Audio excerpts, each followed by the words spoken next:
We got 2 people watching. All right, what's up, everybody? Welcome to the Winners Lounge.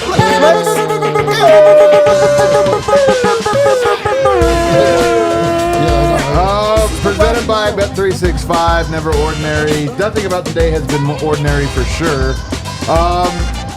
This is going to be the takiest show we've ever had. I have a feeling. Yeah. Because I feel like there's just nothing but things to, like, we've been ruminating on. We've been sitting here stewing over, and I think we're going to be all firing them off today. Nuggets get the win 111 to 105. Technical issues, everything going wrong here. We got Brendan Vogt. Man, so happy you guys showed up today. Like, great energy in here. The power in showing up. I see what you did there. Love working with you guys. I see what you did there, yes. Most of us showed up today. Over here, I got D-Line Co. I hated today. I'm in a terrible mood. They won. I don't feel good about anything. I'm happy to clean it up for you guys when I get my chance. Barely got to hang. My daughters had basketball games. They have to, like, run off of them, to be here and do stuff. Like, we take time of our life to do this. Over here, Superstar Dev. You know what I heard that Embiid's favorite game as a kid was? Duck, duck, goose. Duck, duck, lose. Honestly, we're going to get to a lot of that. We're going to get to a lot of it. There's a big part of me that can't believe it happened. Honestly, big part of me that can't believe it happened. And then on top of that, the Nuggets also were like, cool, we're just going to give you the least enjoyable basketball experience of your life. But they won. Quick breakdown is going to be so quick today, you guys. Murray had 3 threes to start. Sixers were keeping it close. 31-27 Nuggets. This is my breakdown of the whole game, by the way. Yeah. End of quarter, 31-27. Second quarter, Murray on fire again, but Pat Bev going blow for blow. Lifeless game. Sixers take the lead. Pat Bev clowning the Nuggets. 64-62 Nuggets. Third quarter, Jokic finally trying to score. Then, never mind. That was the notes. Then Sixers right back in it. Sixers take the lead. 88-86 Sixers. Fourth quarter, Peyton Watson made plays. Embiid walks out of the tunnel and gets booed. He seems to love it. He instigates for it. Tie game with 4 minutes and 30 seconds to go. A bunch of bullshit happened. MPJ hit basically a sealer in the corner. I didn't even feel like taking the notes today. That's how you can tell this. I didn't even feel like it because it was that frustrating of a game, that noteless of a game, that lifeless of a game. But at least our team showed up. They sucked and played an offensive game. Just not an offensive. Not offensive, offensive. Offensive, not offensive. But at least they showed up and competed. Dev, just give us big takeaways on the game first. My big takeaway is not about the actual game, but about how trifling of a decision that was by Joel Embiid and the Philadelphia 76ers. This was a game that was an early game, so you get the family out on the weekend. The prices of tickets were like super high. I wouldn't be surprised if it was the most expensive ticket of the year. Most expensive. People flew in to watch the game. People came from far just to be able to do. People, stopped what they were doing at home to watch it for. Not only Tyrese Maxey and Tobias Harris to be out, but Joel Embiid to make the trip, go through the stretches and everything like that, and then still duck. Like that's a very bad look for the league. That's a very bad look for him and his agenda. And what they're going to try to do is they're going to try to make it seem like Paul Reed this. They're going to make it seem like Jokic and the Nuggets did not show. No, do not try to deflect. Your superstar, your MVP, your guy. That was weak. That was a soft decision, and I hated every part of it. I mean, he wasn't on the injury report. We'll get to it because we're going to spend a lot of time on that part of it, but ridiculous, man. Shameful, embarrassing. It was, and truthfully, I felt an emotional letdown. I'm not surprised the Nuggets came out flat. Like, they were pumped up, and the air got taken out of the arena before tip-off. It was all of a sudden, what was to be a marquee matchup, ESPN had an entire, or ABC rather, had an entire graphics package. They were lining up Embiid, Jokic. They had to like play it anyway. It was embarrassing. Like, the league should be embarrassed. They should be so embarrassed. I don't even understand. I mean, just everything about today was embarrassing. Everything about today. There was nothing entertaining about today. The fact that Joel Embiid did not play this game is so deeply embarrassing for the NBA. Like, can you imagine another sport where it's like Tom Brady just doesn't? He's like, I don't feel like it. Peyton Manning, Tom Brady. It's just was like, I don't feel like it. What? It's pathetic, man. It's absolutely pathetic. I'm just disgusted. I really am. Yeah. I think a lot of people have the wrong perspective on tonight's game. I'll be honest. With the lessons we've learned over the years watching an 82-game season, I can't tell you how many times the Nuggets have been out their starters and almost beat teams. I can't tell you how many times I've seen this go the other way. It's different when you find out a guy's not playing at the last second. Third stringers can play hard and almost win these games. You know who won this game? The Denver Nuggets. I honestly don't care. It's incredible how many games are winnable. It's really surprising, guys, how many games are winnable when you just show up and play hard. So my take tonight, honest to God, and it's earnest, hat tip to the Sixers who showed up tonight and played hard. Pat Beverly. Because, man, could they have won that game? And that's what I'm thinking. If I'm one of the Sixers who showed up tonight and played hard, man, could we have won that game? I think you make a fair point about it is hard when teams prepare a little bit. All right, who are the guys that are playing? You prepare all that. There's an emotional thing to, like, there was an energy in the bar tonight. In the bar, there was an energy. Yes. A great energy. You have to imagine what it was in the arena, and you have to imagine what it was in the locker room. And then to walk out, you see Embiid. He's warming up. He's getting ready to go. He's going to give it a go. And then all of a sudden he's out. There is something to the emotional letdown. So I will give you that. They didn't play well. I think there's also a mental letdown of, like, well, now the game plan, what is it the same? Is it different? I'll give you that. And there's some of this game could have gone a certain way where that could have been the case, and the Nuggets get a win, and you say it.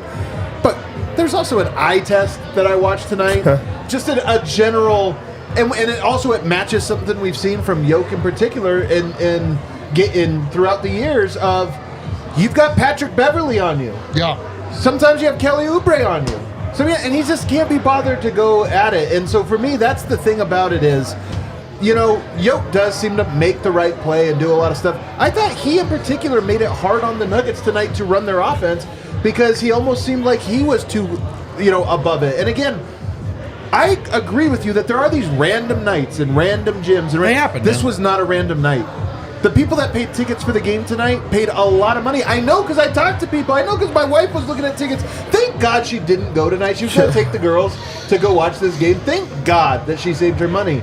So to me, this is the problem, is I am more offended and upset by the product that was this game. I can see that. Forget the competition. The product that was this game to me is just so deeply offensive to somebody who has committed to covering this league for the last 10 years of my life. I'm just so annoyed and offended by everything about today. Yeah, you talk about the product. Like, this was a game, I remember when I first started covering the Nuggets, if you could squeak by a win against another really good team because they're down their top player, you would be excited as a Nuggets fan. You're just happy that they got another win.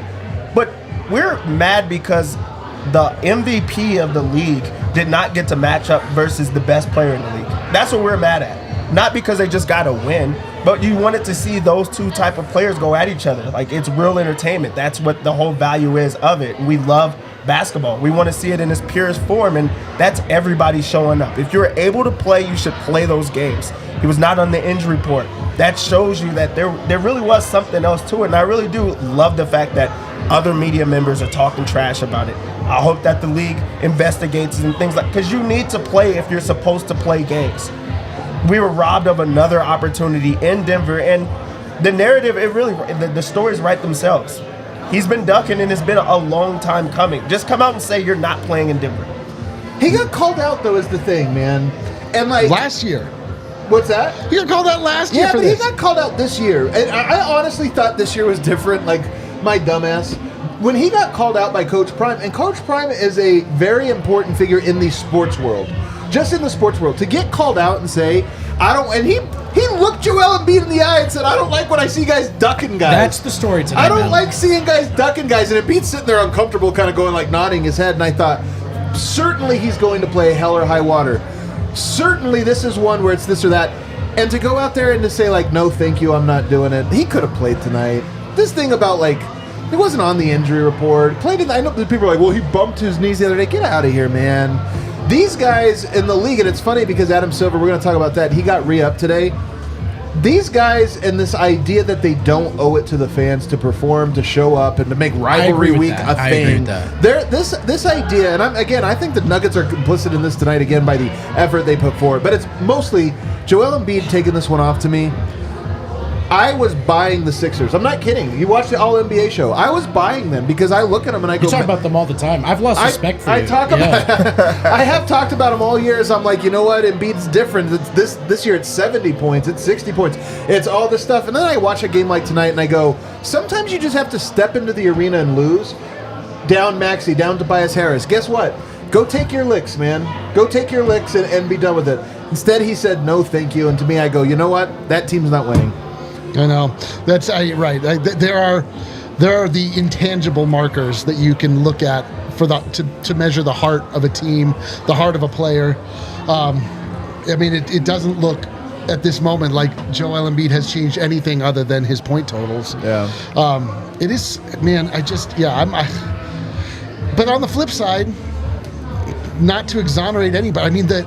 I do think there was just an like I said, the air was let out of the building. Nobody felt like playing. Nobody came out with any heart. Why won't Jokic just like kill? Why won't he just beat up on lesser competition? I just don't understand this. Like he always makes the right play, but he discounts the fact that the right play is often him shooting it. He was a +0 tonight. So I actually, preference-wise, I share your frustration. I'm with you guys. I know what I prefer. The same way I prefer that Jokic would just want to score 50 on Embiid when they play head-to-head. I can't help but wonder, and I'm not necessarily saying I love this, but I can't help but wonder if some of that is just like missing the point of so many of the lessons we've learned from watching Jokic. It is frustrating. But they need development from guys that aren't playing right now. Tonight would have been a night for that. If the right play is get Christian Brown on the floor. No, that's a great counter. It's a great counter. I'm with you guys. Like, it frustrates me personally.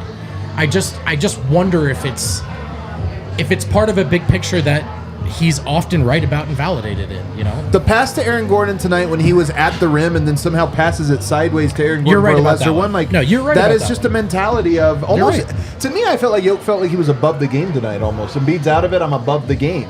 And it's one of those things where this is my problem with NBA players, and I've been hammering it for a handful of years because it's growing. Players feel like they're above the game. They're not.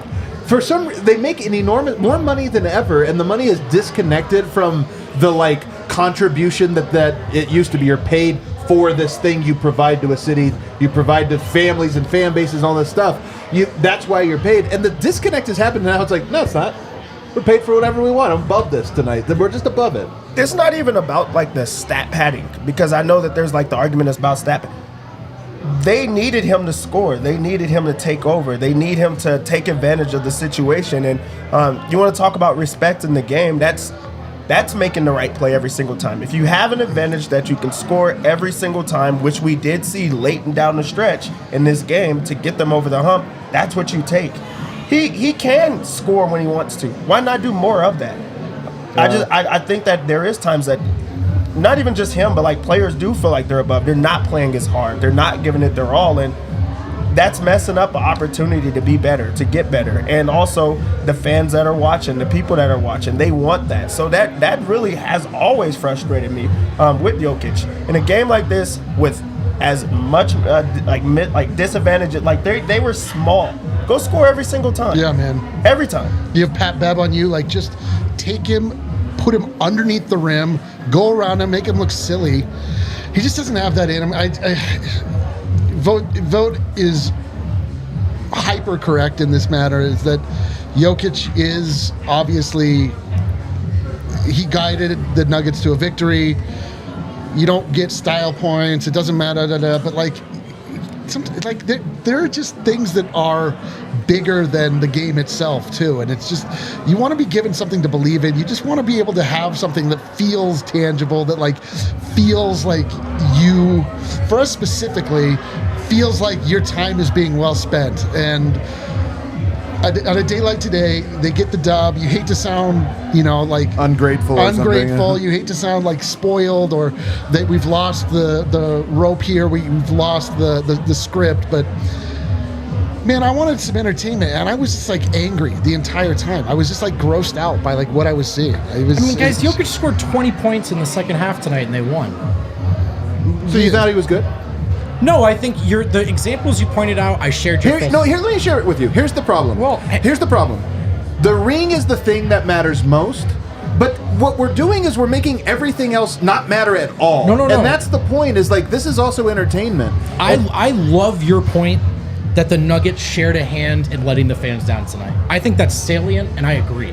And I do not mean to push back on that. We can disagree. No. That's not the part I'm pushing. Just as far as Jokic's approach to this game tonight, man, like, I want to be clear about the distinction. I get frustrated in the same way that you guys get frustrated. I just, like, all right, this is how he treats the Pistons, too. Like, the Sixers starters didn't show up tonight. He scored 20 points in the second half. 20 points, and they won the game. So I'm with you that, to me, there's something that feels missing from the experience on these nights. But I do think that there's a big picture that we don't want to, like, miss, And I'm not trying to be annoying. I'm not trying to be rose-colored glasses.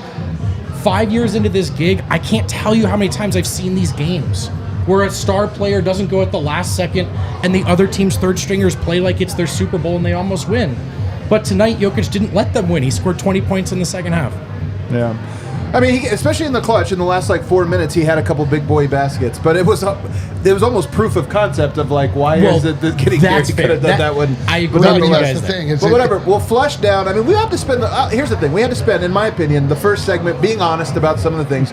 I wanted nothing more than to just clown Embiid the entire time of this entire show and talk about how terrible and how ridiculous he is for not making this one, because I think it is like the ultimate clown move to skip this one on this night, but here we are. But nonetheless, I get that. The Nuggets matched them in things that made us annoyed today. Let's flush all that, take a break, and on segment 2, we'll get to some of the good things that happened, including Peyton Watson, Jamal Murray, both doing stuff that was impressive. The best part about having 4 people on a show, you get a little healthy disagreement, get a variety of opinions. That's what I like about going to the Circle K snack cart, which is somewhere behind me. I don't know if it's in the shot. Oh, yeah, right there.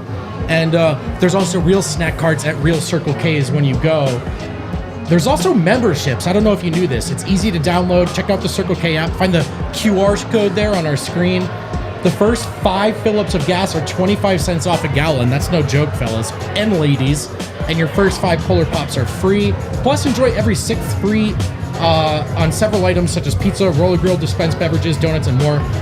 Sign up with the QR code on the screen or visit www.circlek.com/innercircle for more information. Get a free any-size solar pop from Colorado Circle K's by texting DNVR 31310. That's DNVR to the number 31310. Message and data rates apply. Periodic recurring messages per month. Terms and conditions can be viewed at circlek.com. We've got you covered from head to toe, from roof to floor here at DNVR. Big Red Hawk Roofing guys. We're also big Empire Today guys.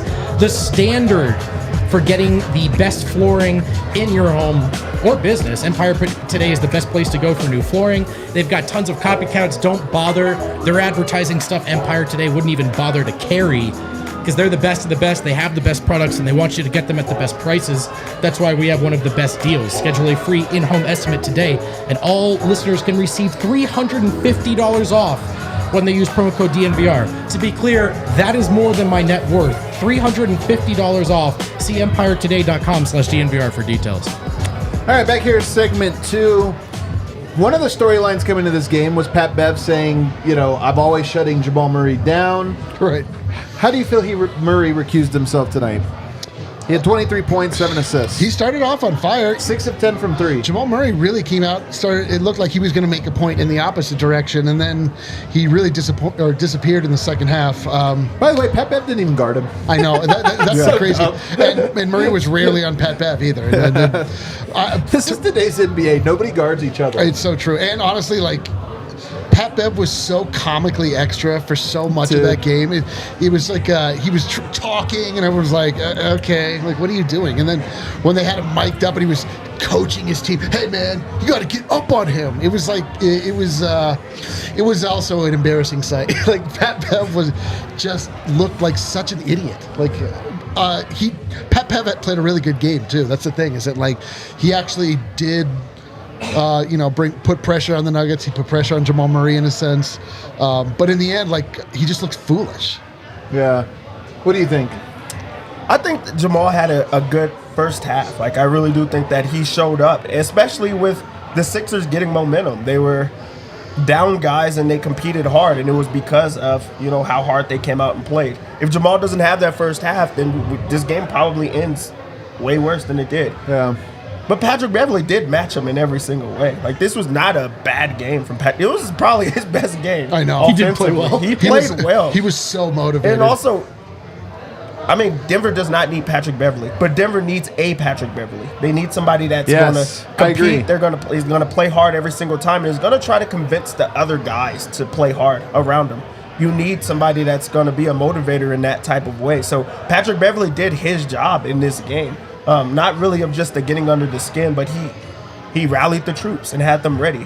So Jamal, very good first half. Second half, super gassed. Not getting to his spots. Missed free throws. You never see that from Jamal. But, I mean, I think that's a sign of fatigue. He's really tired right now. Looked like he was the Sixers. They were all on their knees today. It's true. So just a story of two halves with Jamal, but that first half helped them get the win. Yep. Yeah. What do you think? Look, I thought Jamal was really good tonight. I thought he showed up in a way, like, I know it wasn't a 4-quarter effort, but for all of our talk about, like, showing up and stuff, he was incredible in the first half. It seemed like a guy who took this matchup personally.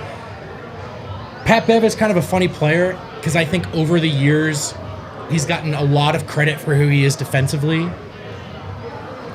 When he actually sneakily is a non-zero offensively, that sometimes is not that good defensively. Yeah. And it's a funny thing about how reputation works in the NBA. But look, truthfully, the Nuggets don't. I wish it was a more 4-quarter effort, but the Nuggets don't win this game if Murray doesn't come out in the first quarter and play with some of that fire that upset the Nuggets were lacking. He had it in the first, and it's a big part of the Nuggets winning this game. I like that he took 10 threes tonight. Jamal Murray, I think, can be more of a three-point shooter than he is. I love when he does. It was a big part of the win tonight. So, yeah, it would have been awesome if it was 30, 10, and 10, but I'll take the 6 of 10, and I'll take the first quarter. The next guy for me, and the numbers are, again, he kind of has the same numbers every night, but Peyton Watson, to me, might have been, like, he stood out, I will say that. I don't even know, I was going to say he was the third best Nugget. I don't know if I can say that. There are guys who did some good stuff. But he stood out probably the third most of everybody tonight with some of the plays he made, especially defensively. He had 9 points, 3 rebounds, 3 assists, a steal, and a block. What'd you see from him?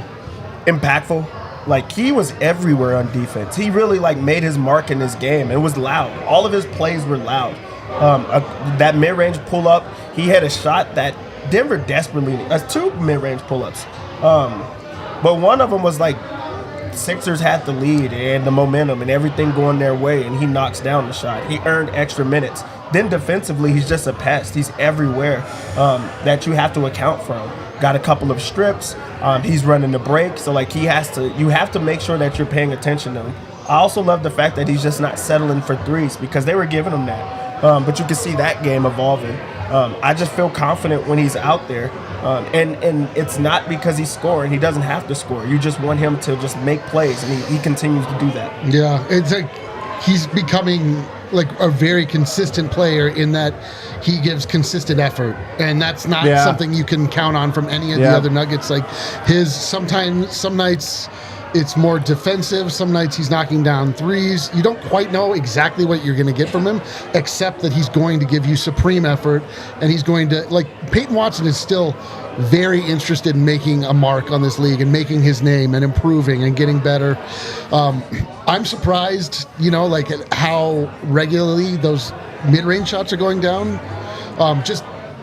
It's kind of oscillating between 3-pointers and 2-point shots, but he's making shots. He's, and it's not something that I really expected to see it all out of him this year. I really thought he was only going to be giving us defensive pressure. We were going to see Swatson. He's still. I don't feel comfortable with him from an offensive standpoint, but I'm starting to feel more and more comfortable, and I just love that he cares. It's very refreshing. He had a couple nice buckets tonight. Little pull up, little Euro steps. Yeah, I thought he was fine. You didn't think he stood out at all as like a guy that, to his point, that if you ask like who cared the most tonight on the Nuggets, I think he was number one. Yeah, I think so. No, I think that's fair. I think that's accurate. That's all I got. All right, that's all you got. All right. Michael Porter. You wanted me to talk. Porter left a couple too many wide open threes on the board tonight. Man, so crazy. It always feels really frustrating when he does that more than anyone else. I'll acknowledge it, especially because I freak out every time he hits one like it's worth 19 points. 4 of 12 tonight. Felt like he left some wide open ones. At the same time, I didn't think his effort was bad. I mean, 8 rebounds, 20 points, 2 assists, 1 turnover. He's a game-high plus 18. I do think good things happen when Porter's on the floor and he plays hard.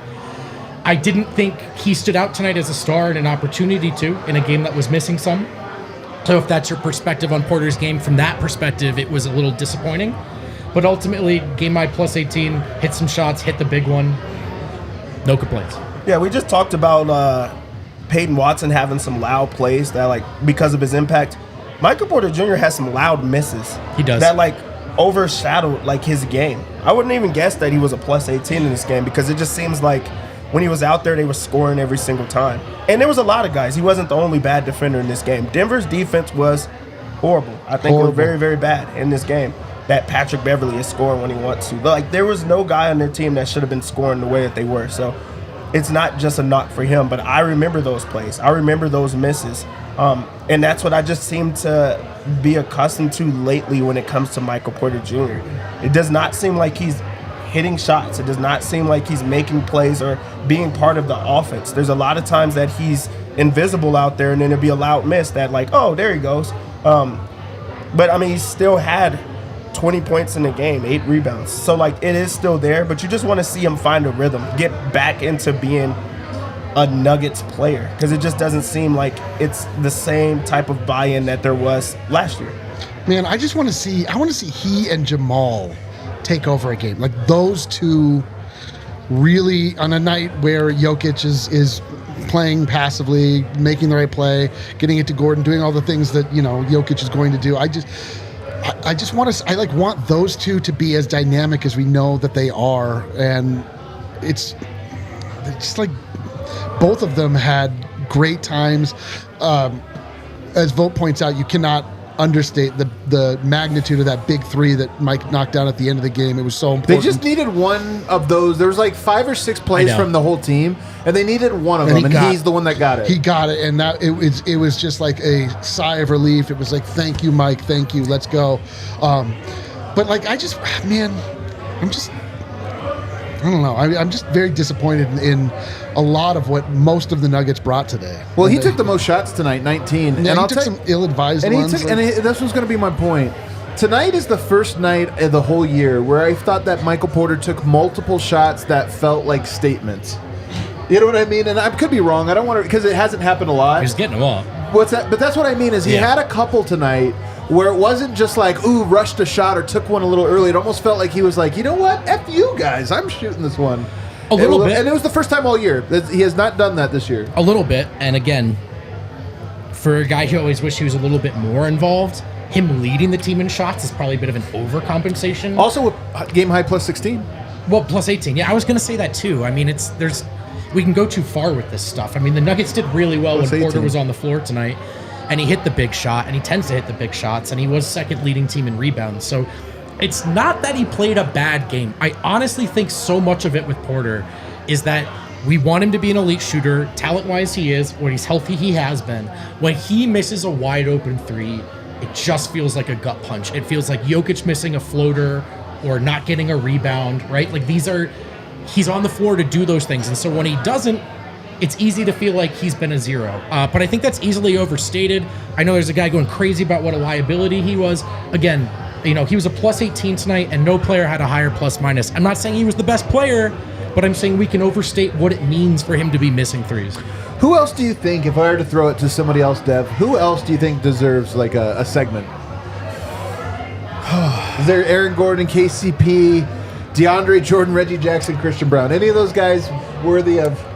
No, I actually think that, and I'm very, very high typically on KCP. I think too. that he was not good in this game at all. KCP. I don't think that he was consistent. Defensively, he was lost. Offensively, he forced a lot of shots. This was not a game to be happy about. Like, really, I feel like this was a piss poor performance from Denver.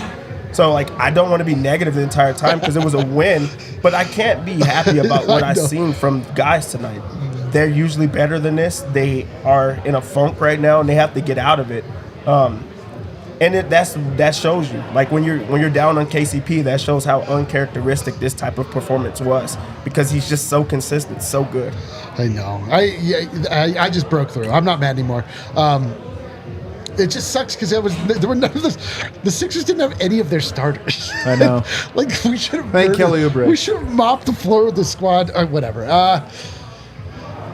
Aaron Gordon hit 2 quarter threes. That was beautiful. That's true. It's actually good to see. That's not nothing. That's good to see. Yeah, man. Like, there were, there were good things. There were good things in this game. The biggest one was the fact that they got the W and we're not watching the game anymore. The Nuggets move forward. The narrative for the season is done. We don't get exactly what we want. We rarely do. That's what I learned every Christmas. But we just, listen, this is what You're so good at being sad. You're so good at it, dude. This is just, the Nuggets are doing good. They're doing good. I just wanted something more today.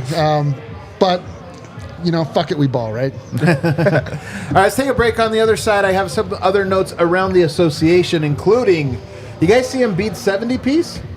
Highest score of the entire year for 2 days. Dude, what is up with the NBA? For 2 days. We're going to talk about that on the other side. Man, DraftKings Sportsbook is where you can bet on the NBA, where the stars always play Let's and go. amazing happens.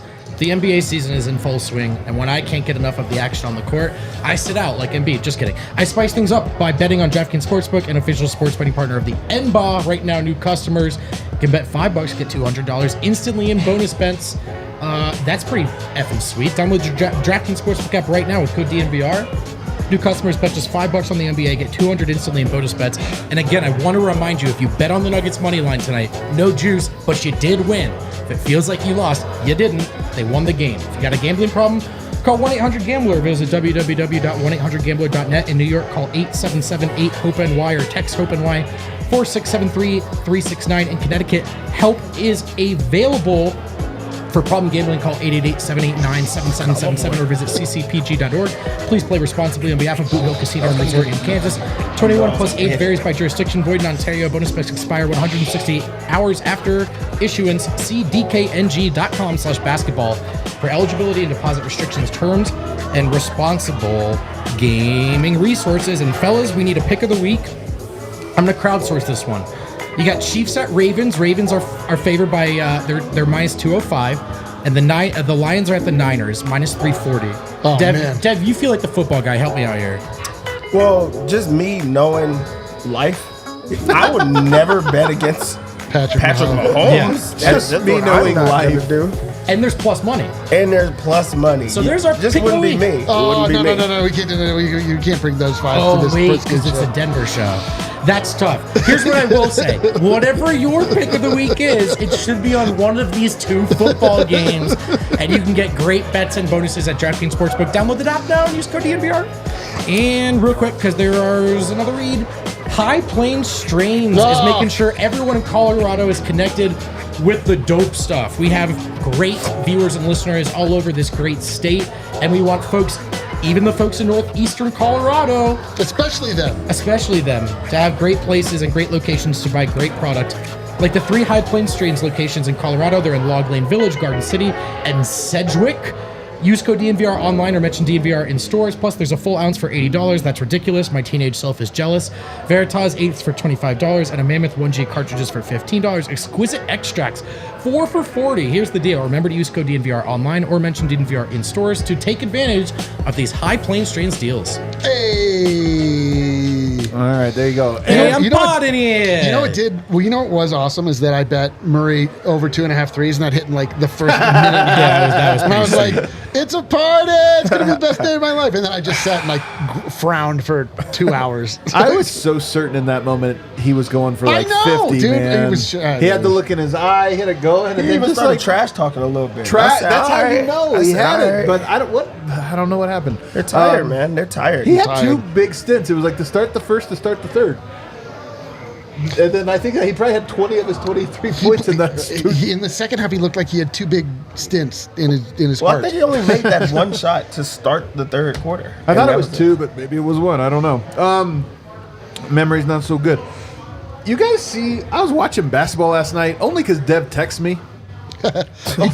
Dev, do you have my number? You were also in the You were also in the group chat. message. Yeah, same group He's chat. the same one. Nobody responded to me. That is true, About actually. it. That's because it was something like, what's going on? Booker going off and Luka going off. And I'm like thinking, going off. What's that mean? Like a little 50 piece. I open it up and there's, 50 from Luka at halftime. Devin Booker's back up to 50 at halftime. And I'm going, what is going on in the NBA? Luka goes for 73. 73! The 4th 73. highest scoring total Dude, in NBA history. The I wildest believe. part The about it fourth- is he stopped shooting for the I last know, 5 minutes. I know. He They could needed to win. They almost didn't win. He was trying to get the triple-double, which, to be clear, I Would've been respect. so unbelievable. I respect A the hell out of 70-point that. triple-double. Oh Would have my been the coolest God. thing ever. really insane. I kind of am counting it as one in my head. But also at the same time, part of me is like, the Embiid 70, and I'm not trying to take away from anybody. This is nobody's fault. There's no player's fault that this is happening. Like, you have 70, go for 70. He goes for 70, and it feels like almost groundbreaking, and then it happens exactly again. And then meanwhile, Cat goes for 60 and loses. Booker goes for 60 and loses too, which, by the way, deserves its own little segment here. How great was that? You guys see this? Cat and Booker, don't they have the same energy? they kind of Every Don't they time. have the same energy? They remind me of us at the beginning of this show. They really were us, man. Getting takes off. But 60, so 2 60-point games on the same day, 4 in the same week. Jokic had 42 earlier this week, 6th, I think, highest scoring output. And it's not even the weekend yet. Of the week, man. Or I guess it is the weekend, isn't it? This is like in baseball 2 years ago when they were like, we juiced the balls.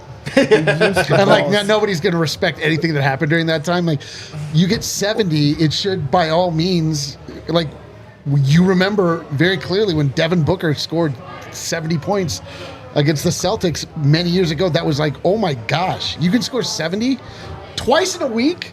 Twice in a week. Like we are in this is the Bonds, Sosa, juiced era. Like all of these records are just going to be thrown out. It's meaningless. The Luka 70 was so much different than Embiid's. You think? How so? First off, it was efficient, but also it was a close game, and they were going at it. Both teams were going at it. And also, he's down his second best player. It was real doggy. Like, he was a dog in this game. But he's just not, he's not hunting for it the entire time. Although he's like, I'm kicking your ass and I'm going to keep doing it. Embiid's doing it in different ways. I feel like he's like taken away from the game with the fouls and the flopping and all the extra stuff. You're not seeing that with him. Devin Booker, he is who he is. It doesn't look the same. And I can't believe that Karl Anthony Towns was able to do that. But Luka's was incredible. That was one of the best performances, like honestly, that I've seen. I don't think the league is cooked if you could do it in that type of way. You just don't want to see it all the other ways. Okay. To be honest, I was really impressed by Embiid's 70. It was impressive. It is impressive. It's definitely impressive. impressive. There's nothing. Yeah. can't take There away. are specific ways in which we criticize Embiid, and you can probably figure out why, as the DNVR shows. There are specific ways in which Embiid is amazing. And to me, one of them is, I guess Luka's got a pretty good argument now. 3 days ago, I would have told you, I actually said on this show 2 weeks ago, if I could pick a player to put up 100 points, it would be Embiid. Like I still think that's probably the case. between free throws and hitting Maybe his Luka. and hitting his jumpers and scoring in the paint. And that is one of the ways that Embiid is amazing. I honestly do. I do kind of think he's as likely to score 80 points as he is to win a title, but there are a few guys in the league that could put up 70. There are 2 this year. There might be more. There might be more, but I do look, all jokes aside, next? this is the way in which Embiid is amazing. And he was amazing in that game.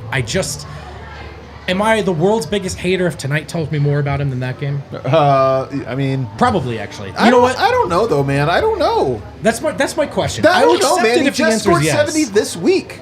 Yeah. And then DNP'd a game that we all made jokes about the fact that he might actually DNP, and then he did it. And by the way, he did it as a late scratch. That's kind of he it, did it man. because he went through warm-ups and was like, I don't know, man. That's kind of it. A lot of energy in this building.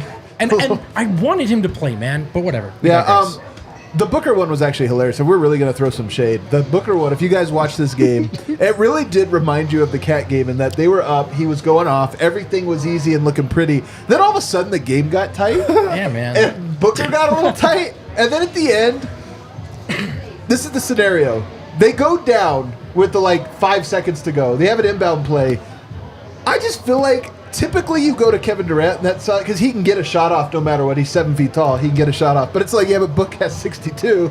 We got to go to him. He falls down, gets up, and airballs a contested 3. And I just thought, that was a really bad last play to run. It was a kind of a hilarious. I think in both the Suns' case and in the Wolves' case, both teams got into a spot where they were like, we're no longer playing basketball. We're trying to win a game while playing this weird thing, and it was so distracting. Horse, yeah. I didn't watch that game. I did watch the. Even after Dev texted you? I blocked. I blocked Dev. I didn't get the. Damn it. I was actually, truth be told, I was watching the Avalanche game because I'm a Colorado sports fan above all else. Yeah. And then, but I looked over and was watching the last part of the Mavs game because it was just on. Yeah. And was just my mouth agape. I was dumbfounded. I couldn't believe the numbers that I was seeing, and I literally could not believe how many points he left on the board. Here's my. Yeah, that's the other thing. Here's my real concern, because again, I'm being a negative Nancy today. I know it, but I just give my honest takes to you guys all the time. I never filter them. Love that, dude. This is my concern, and I was very prescient maybe 7 years ago. Very prescient I was. I said the NBA. Are we in a Trump speech? You are insanely close to him. I'm just saying, like I said to a lot of guys. I said the NBA and the analytics revolution.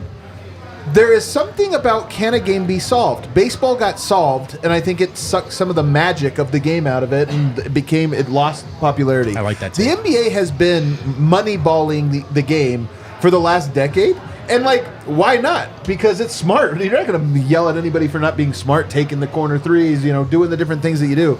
But I do think that there was something to the 2017 Warriors, not the 15 and 16, the original. The one that had Kevin Durant that won 67 games and they scored 120 a night. They would be like an average offense in today's NBA. And there's something to where you go yeah, solving it kind of sucks, actually. We kind of have solved the game in a way where these numbers just feel... It's not that it's not impressive. It's just that it's hard to understand what we're watching. And I covered basketball my whole life. Yeah. Is that fair? Well, it is fair, right? From the night-to-night 82-game experience. One thing I do kind of love about basketball is there's this kind of fail-safe where who the best players are at any given time change, and the ways that they are the best players sort of dictate how the game is played. And so through everything you've just said, you had a team that arguably didn't shoot enough threes, did not get to the free throw line a ton, didn't hit a ton of free throws, win the title last year. I kind of feel like the playoffs are a different beast. This is kind of what I think it is. Yeah, I'm with you there. That's the thing is that yes, it's the game, like that game, that Mavericks game, like that was it was just a different sport. Right. Yeah, it totally was. It's totally interesting was. because who can score? It just becomes more of a game of pure skill as opposed to the ruggedness is removed, the defense is removed. Like a lot of the things that you think of when you think about basketball that show back up in the playoffs were removed, but then it's a different thing that you're watching. But because statistics largely exist so that you can compare eras. Right. It ruins that. That's ruined it to be I don't know. What are we doing here? can we really compare or whatever? I don't know. The skill is amazing, and here's the funny part about it. Whenever like the old heads to me would wax poetic about the Bad Boys Pistons or the 90s Knicks, and then I watched those games on ESPN Classic back in the day or whatever, and I'm always like, this is the worst basketball I've ever watched in my life. Who liked this? Nobody wanted it. Or No nobody, plumbers. Yeah, whatever. And nobody wanted it. But then you watch this, and I'm like, there's probably a healthy balance to be had here. Because the one thing I will say, Dev, I think the skill level really is, in a lot of ways, not all skills, but most skills, shooting, dribbling, the athleticism, it really is at an all-time high, and I think that's part of it. Steph Curry took crazy shots and made them, and then everyone was like, well, let me try it. 10 years later, everyone's better at them than we thought possible. Luka, I don't think if there was no Steph, Luka's taking 15 threes and making 9 of them in a game, but now it's like, I don't know, step, side step. Seems like a good shot. Seems like a good shot, and everybody's better at them than I thought they could be. Yeah, I mean, the game has just evolved in every single way. And also, the entertainment purpose of it all has evolved in every way. They want more scoring. The rules allow you to score more. You can't play defense. It's not that you don't play defense. You can't. When you look at those old games, they're getting pummeled every single time. Yeah, like they're having to fight checking, through right. everything. The hand check. They have gotten rid of being able to defend. So, of course, you're going to see so many better offensive explosions because that's what it's supposed to be. But also, I mean, we're on the other side of things. I think that a lot of fans do like that. I think that they want to see more scoring. Because of those. I mean, if you look at the slow-paced teams or the teams that don't score a lot, they don't really have a lot of a following. A lot of people don't want to watch that type of basketball. Yeah, but Dev, the other day, the NBA game on ESPN got outperformed by the LSU South Carolina game, women's basketball game. Which, first of all, shout to women's basketball. It's a really good matchup between two. That was big. But at the same time, that's never been a thing that was even remotely close to happening. You look at, there was a game the other day on ESPN that had 600,000 viewers. Not a million. Yeah, that's not good. Not a million. Right. 600,000. So part of me goes like, I don't know, 70 points, tune in. There is a level of people maybe just don't relate to what they're watching because the game is so different from That's what they scary. You remember. can't change it back. That's the thing. You can't go back to that stuff. Keegan Murray has a 47-point game this year, you guys. Keegan Murray does. Terry Rozier, Cam Thomas, 45. Hey, those are bucket games. Don't You're like, start that. don't Don't you- start Mike that. will never score 40. Ben Carroll, of course. Terry Rozier. Cade Cunningham on a 5-win team. He's got a 40-piece this year. I just look at it sometimes and I'm like, if some of these guys are doing it, I'm not so sure. But that's just me. I am concerned because I am a guy that I'm a basketball purist and I love this stuff. And I'm not taking away from the players. You do your thing and the skill level is incredible. But I don't know. All right, what do we got? Win from the arena? He hasn't called in yet. Oh, he's calling right now. I thought I just heard that ringing. Wind is at the arena. Very guys hear curious that? what he has to say. Gusty. And by the way, I've seen some Malone quotes coming through the timeline that I can't wait to hear Wind read off. Is he with us? He just disconnected as soon as I tried to turn him on. Okay. Adam Silver got re-upped for the rest of the decade. I'm Jesus. long on record saying that I'm not a big fan of his. I feel like all these issues that have happened in the NBA have happened with him More claiming offense, victory. Bet the overs. How about that news breaking while that game was on national TV? Absolutely hilarious. Honest to God, that's all I was thinking about. I'm like, yep, Adam Silver's NBA. Here is your stamp. And they did it right, yeah, because it was like going into the fourth quarter where typically it'd be like Jokic Embiid, matchup, all this narrative. Instead, the news drops and you're watching Paul Reed and you're like, come on, what are we doing here? But anyway, do we have an immediate reaction take to him? He's complicated to me. He is very complicated. He came in like a wrecking ball. He really made his mark in the Donald Silver stuff. That actually is how he made his mark. You're right. I know. He came in and it Donald was really Sterling. Sterling. That's It right. sounded Sterling right to Silver. me, too. Sterling Silver. Donald Sterling. You're right. Sorry. But he really came in and it was like, wow, this guy is not going to put up with it. Like this is a much needed change from the Robert Sarvers, just the old filth that needs to be washed out of this league. And so it felt like we were really in for reform in a good way. But also during this time, Adam Silver has really, really given rise to the player empowerment movement, really, really given rise to some things that really feel like they are at odds with the integrity and the soul of the game. And I like Adam Silver. I like to listen to him talk. I think he's a really intelligent guy. But I don't know. I do feel strange about where I think he to me, he seems like a guy that's much too eager to please to be in the position of power that he is. Like Roger Goodell presides obviously over the NFL and is just hated by absolutely everybody. But like the NFL is the NFL, and he doesn't care, and he will defend the shield. NFL is growing very fast. There's never been more popular. There are so many things that are like detestable about the NFL if you look at it from political standpoints, this, that, the other. But the integrity of the game is never, ever wavering.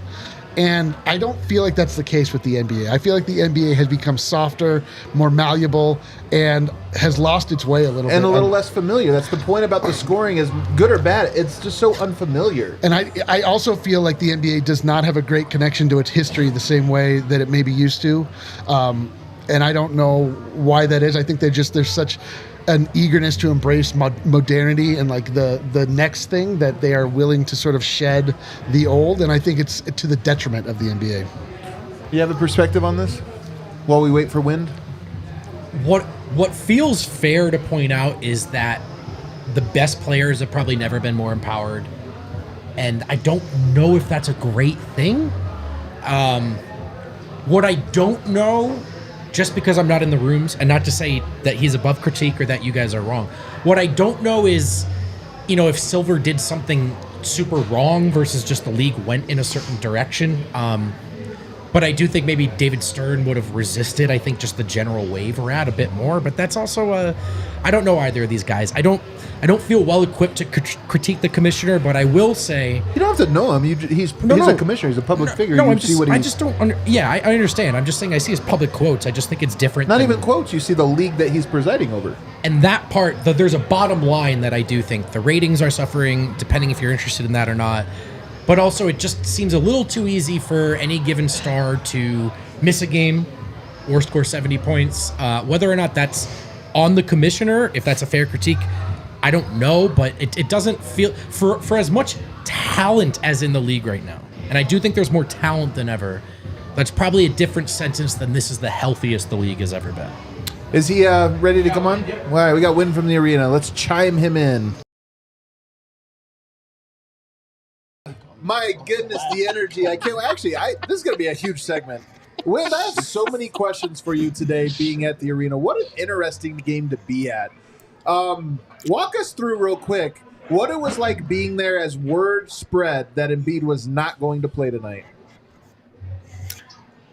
It was really weird. I hadn't even gone out to the court yet, and everybody found out the same way, just on Twitter.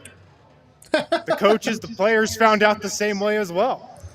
So it was really weird. Hold on real quick, Win. Typically when there is a late scratch, how do you find out? I mean, that was as late of a scratch as I've ever seen. Like, that was a late scratch. I mean, he was in the starting lineup. Joel Embiid was penciled into the starting lineup when starting lineups were released like 40 minutes before the game, which is usually when that happens. And allegedly he was ruled out 25 minutes before the game, but the news didn't actually break until the game was right about to start. My point is, and I'm going to go Windhorse here, very strange that it was Woj that broke this news. Because typically it is the PR department when there's a late scratch or even a 30-minute before the game. That news comes from the PR department directly, and that's how you get it. This one came from Woj, which is the big newsbreaker, which means somebody had to call Woj to tell him Embiid's out before anybody else in the building knew. Very, very strange when time is of the essence right before the game. That's why I bring it up. Yeah, I mean, I don't know if I've ever seen anything like that when it comes to a guy in the starting lineup, like, to be honest. You're either in or you're out, 30, 40 minutes before the game. Nothing really changes after that, and apparently it did. I'll put my money on Daryl Morey, though, sending that text. He was here tonight. That's who my money's on. All right, true Morey ball at work. Well, how did the crowd seem to enjoy this game? The crowd did not enjoy this game. This was an ugly game. This was a game that like was a huge letdown, and Michael Malone even said that afterward. He was like, "Yeah, you could feel the energy dip. You could feel a letdown coming after everybody got the news." The crowd did perk up though at times. There were a couple chants, "Where's Joel at?" That's We've great. heard that a couple of times. And then in the fourth quarter, Joel Embiid comes to the 76ers bench. He emerges from the locker room for the first time in the fourth quarter of a close game. And then we heard the "Where's Joel" chants again. Yeah, he seemed to enjoy that as well. He did. He was kind of egging the crowd on. He was laughing. So he definitely did enjoy it. Dude, so funny. It was so funny the way he ducked the game, shut up in the fourth quarter, and then egged the crowd on while they lost. That was hilarious. It was super dope, man. Why did it come out at this point? Because so that you said like You're not showing your teammates that you're there. They know. saw you warm up. It reminds me of the time Nurt did that in the Blazers series. Do you remember wearing a shirt? He didn't show up till like late in the game. Wore like a politically charged very shirt. politically charged shirt. All right, well, take us. I'm very curious to hear how Malone felt about this game. I can only imagine. Yeah, well, like I said, he sensed that there was going to be a letdown after the news came out that Joel Embiid wasn't playing, and that's exactly what happened. And he said we were lucky to come out of here with a win. Malone said he went out to the bench with 2 minutes on the clock, like 2 minutes before the game was going to start, and he was grabbing guys. He grabbed Aaron Gordon. He grabbed a couple other starters, and he was like, "Guys, no letdowns. No letdowns tonight." And Aaron Gordon responded, "What are you talking about?" Man.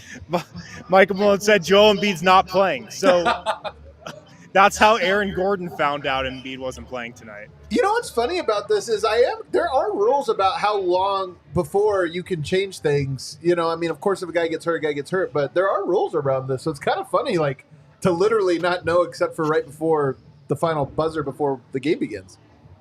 Well, it's not just that there's rules on, like, how early you have to declare a guy out. Like, Joel Embiid was not on the injury report all day today. Like, it was made a very big deal that he was not on the injury report. Ramona Shelburne tweeted, Joel Embiid is not on the injury report, is not going to be on the injury report. Like, that was very pointed.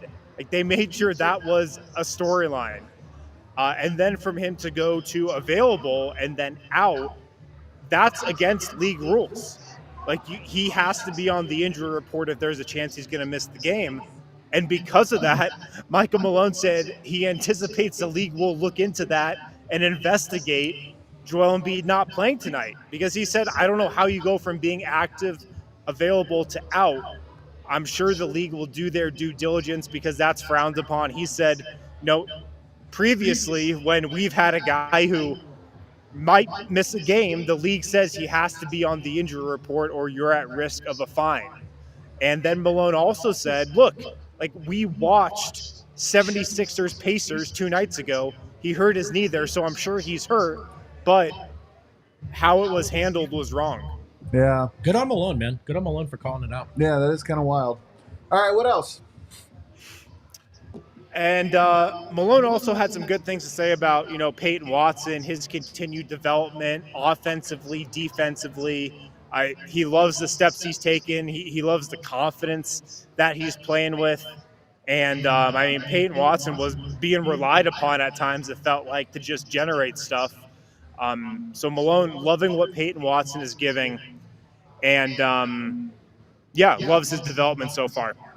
I honestly think that's a major storyline from this game, a little under the radar. But, yes, allowing him to create, they need it, and I think he's capable of it. So, really interesting note that's not one of the top stories from tonight. Yeah. And then we just spoke with Jamal Murray as well. Jamal mentioned being exhausted coming off this road trip a couple times. We know. I think same he was talking a little bit about, himself and maybe about the team too, but he said the word exhausted. And maybe that's why the Nuggets didn't have like their regular punch tonight. And he was also saying some great things about Peyton Watson too. He said he loves how he continues to progress, evolve, learning, playing from mistakes and evolving from mistakes. And Jamal shouted Peyton out and said, look, like I can give him a lot of constructive criticism. I can pull him aside and, tell him what he's doing wrong, and he's not going to take it the wrong way. He just wants to learn from it. Yeah, I like that. You were talking earlier about playing hard. Like, that is a thing that Christian had last year and lost it. And I hope it's not just a rookie thing from Peyton. You know what I mean? I hope it's just like a character thing, like it's who he is. Yeah, you know what I thought about? I missed is that it's Brown Town and it's Watson. Almost. We're almost there. Yeah, I got it. Yeah, Watson. No, it's not quite there. That's a stretch. Yeah. That's all right. Just let that go. Keep going. Peyton would have worked there. Watson. Peyton. Woof. All right, we're having a bad show over here, Win. What else you got? My final note, and this is something I forgot from Malone, I asked him about Christian Brown and how Christian Brown can get back to the level he was playing at last year. And Malone said a lot of things, but he did come back to the fact that he wants Christian Brown to be an irritant and a pest. And I'm just glad he listens to the DNVR Nuggets postgame show, because that's what I said 2 nights ago. Yeah, currently he's just an irritant to us. Yeah, at the moment. Yeah. Yeah. Anything else? Anything else? What do you think of Embiid not playing tonight? You personally. I mean, I said it on the show yesterday. One of the reasons I was looking forward to this game is because all these Nuggets 76ers games have been just classics. They've been such great games with such like big time performances. So I wanted to see like a great game tonight between like the two best players in the NBA, and that didn't happen, unfortunately. So I felt for the fans, I felt for the hard working fans like Richard Jefferson, who Please don't cry. Please don't shelled cry. out all their money, all their hard-earned savings to watch the two best players in the NBA. I bet he was furious today on the call. I bet he was. Yeah. I mean, like when I was growing up and I would come to see Carmelo Anthony, versus LeBron. And like if LeBron wouldn't have played, like I would have gone home crying from that. So I feel for the fans tonight. Yeah, and you're joking, but it's honestly true. Win, thanks so much, man. Have a good one. We'll see you later. I do feel for the fans, though. I really do. I consider myself a fan. I consider myself one, dude. I'm pissed. I feel for me. Yeah. All right, let's get to some Super Chats, Kale. Oh, man. What a night. I hope these are positive. It's just Jordan 420-69. Let's go. As soon as Embiid arrives in Denver, they need to give him a bag of cement to harden the F up. I saw this come in and I was like, what does James Harden have to do with it? And then when you read it out loud, he needs to become harder. Yeah. But he also, right. he probably That's should right, just Eli. stop coming to Denver. Crazy. There's no point of even making the trip. Just don't come. Honest question. Is he playing next year? No. Well, maybe he's trying to get the airline miles. If I were him, I'd preserve the bit and never play in Denver. Yeah, At this point, They should put lean into They should put a line on it. Bro, here's another thing. Yeah, you should. Here's another thing I'm telling you, though, about it. He doesn't want MVP. He doesn't. This brings him one game closer. I am telling you, that is a man that does not want a second MVP. Why? Because there was a player one time, I remember saying, to the media. But once said to the media, One time, the guys that have two MVPs that have never won something, those are the guys that should feel pressure. Not me, who's never won anything. Yeah. He can't have that quote come back. I honestly think Embiid is going to load manage his way out of contention for the MVP, so he could say, I should have, and everybody knows it, but I didn't. To win it. Tonight's a perfect game. And That's Embiid happening. I don't want this shit off. What a treat. The league. The Adam Silver's NBA. Hell yeah. Nobody wants to play. Jokic and Embiid just playing hot potato with the MVP. Somebody that's out there. How many games is he on pace for? Because it's 62, right? 65 is the 65. is the limit. He's behind pace. He's behind pace. He's I just want to know lose. how many more games he needs to miss. 9. No, I think it's less than that. Really? I thought it was 6. 10. Yeah, somebody else tell us while we're while we're arguing. Somebody else tell us. All right, what else we got? It's 6. Oh my Yeah, God. it's 6. I'm telling you. Carlos 6 Romero. games? Is anyone else out on Reggie, or is it just me? He's had a rough go. I'm not out on him, but I'm not in on him either, so I don't know where that leaves me. I don't think that came out of nowhere. I'll say that. I know. I do want him to make more baskets. I will say that. I'm on that side as well, D-line. 5-5-5-5-5-ish. A month ago, I had a choice to either get tickets for the Sixers game or the Bucks game. Man, I'm sure I made the right choice. A win is a win. Win's a win. Which one did he choose? The Bucks game. He chose the Bucks game because he anticipated this. Well, then he ended it with a win is a win, so I don't know. Oh, It's wait, true. you're right. Did he go to this one? Yeah, the format of the super chat, oftentimes where a paragraph break should be, it just is another sentence. This one is from Cedric. I'm starting to feel rude reading these to Dev. Nuggets win, trophy, 76ers and Joel sucks, tongue face. Dev, it looks like you need a haircut. You know when I got my haircut?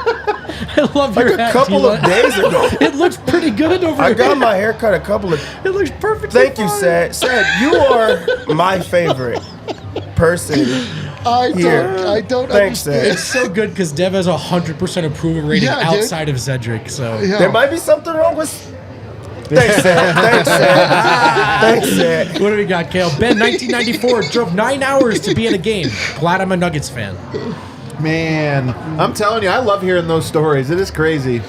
We had Was that people in the bar today. Was that Who? sarcastic, though? Probably. Astray. I Real respect fast, and before we trust. start with Astray. Astray, you've gotten big-headed.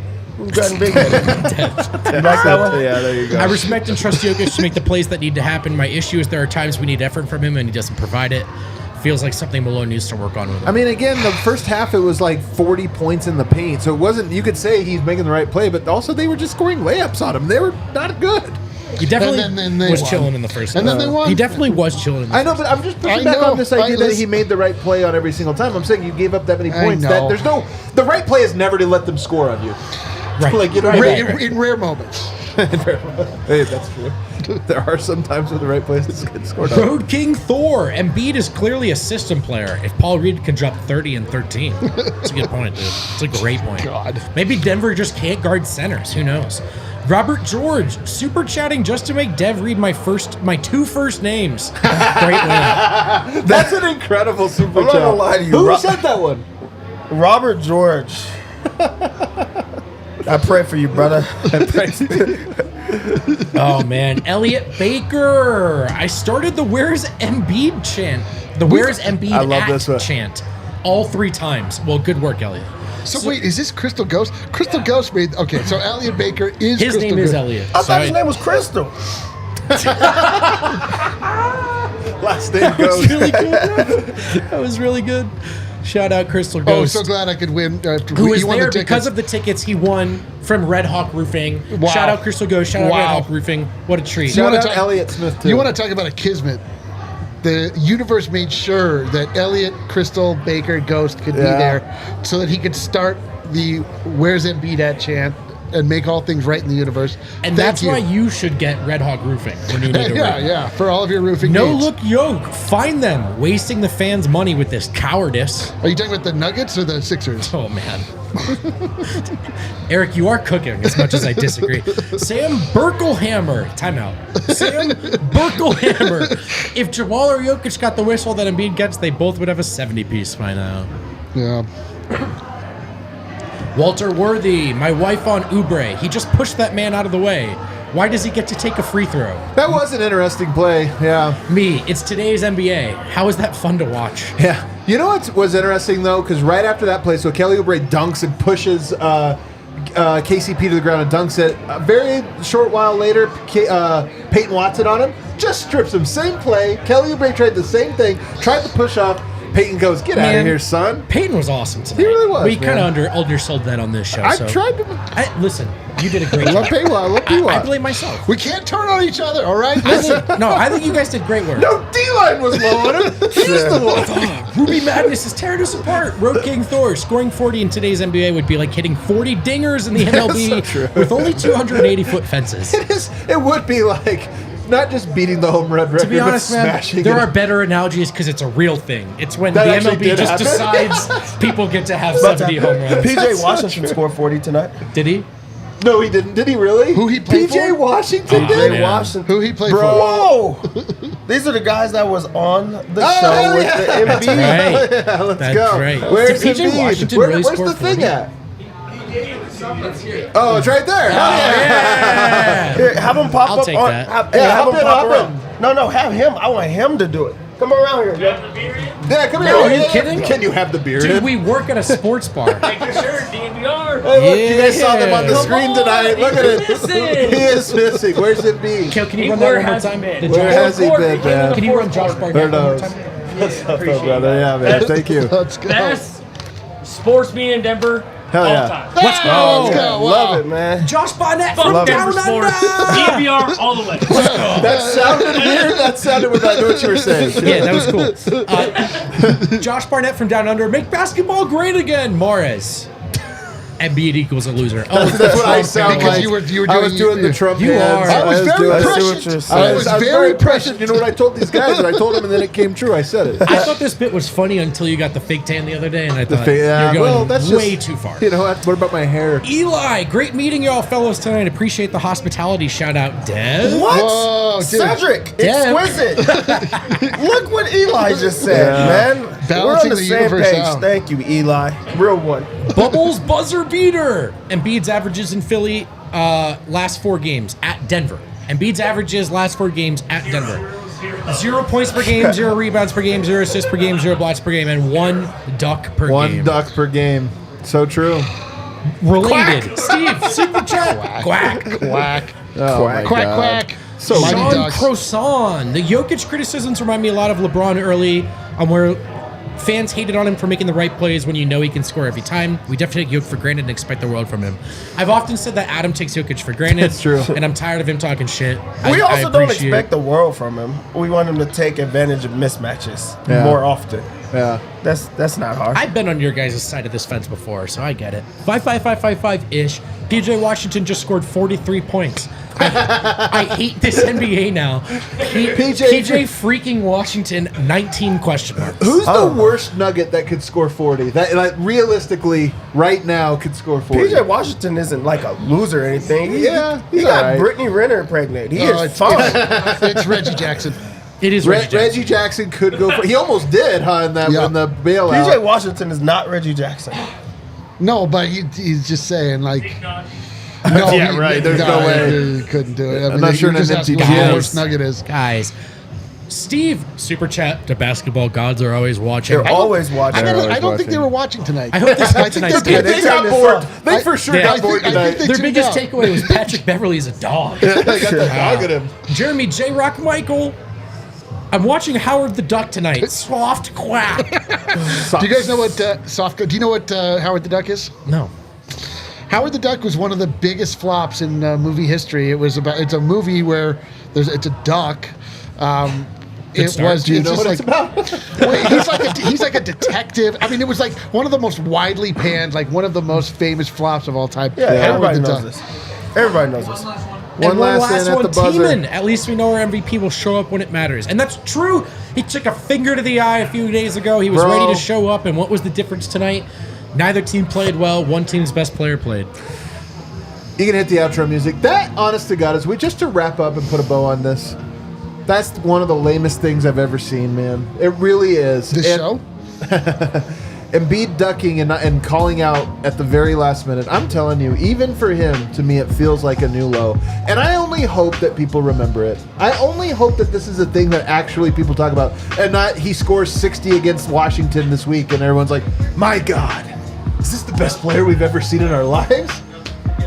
That's my only hope. This was pathetic. What I got to know that, like, I thought that Embiid was the biggest flop ever, but Howard the Duck is a bigger flop than Embiid. We learn every day. Wild. We Joe learn something Folks, new Howard every the day. Duck. Joe Folk's a legend, man. DNVR Nuggets lore. One of the best scorers back in the day. Yeah. Parting thought. I have worked through my issues. Okay. I have now landed on the side of we got the dub, we move forward. But I do want to make the NBA great again. I think you're onto something. I'm just saying I love this game, man. I love basketball. I am a basketball guy, man. I just love it. So I'm like protective of it when it gets overrun by bullshit. I appreciate that. A win is a win, and the power of showing up can never, ever, ever be underrated. Take that from a guy who often fails to show up for work. Yeah, take that All with a right, grain of salt. get us out of here. See you guys. Let's go.